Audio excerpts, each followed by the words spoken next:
علماء کرام کے لیے بہت بڑی خوشخبری۔ سی ایم پنجاب محترمہ مریم نواز صاحبہ کی طرف سے پنجاب کے 65,000 ائمہ کرام کے لیے خصوصی پیکج کا اعلان کیا۔ ان کا فرمان یہ تھا کہ ائمہ کرام چونکہ بہت معزز اور مکرم شخصیات ہیں، ان کا احترام ہونا چاہیے۔ محلے کے لوگوں سے ان کی تنخواہیں اکٹھی کرنا، ان سے 1-1 روپیہ وصول کرنا، یہ ان کی توقیر نہیں ہے بلکہ بے توقیری ہے۔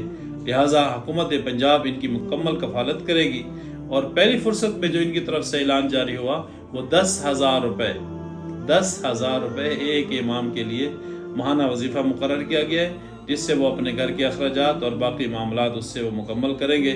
آپ سب کو مبارک ہو، لیکن لمحہ فکریہ یہ ہے کہ اس کے مقابل آپ دیکھیں جو ستھرا پنجاب کے ورکرز ہیں، ان کی تنخواہ، ایک ورکر کی تنخواہ جو صفائی کرتا ہے، جو جھاڑو لگاتا ہے، جو کچرا اٹھاتا ہے، اس کی تنخواہ 40,000 مقرر ہے، اور حکومت پاکستان کی طرف سے مزدور کی کم سے کم تنخواہ 37,000 مقرر ہے، اور امام مسجد کی توقیر اور عزت ہے، اس لیے ان کی تنخواہ 10,000 مقرر کی گئی ہے۔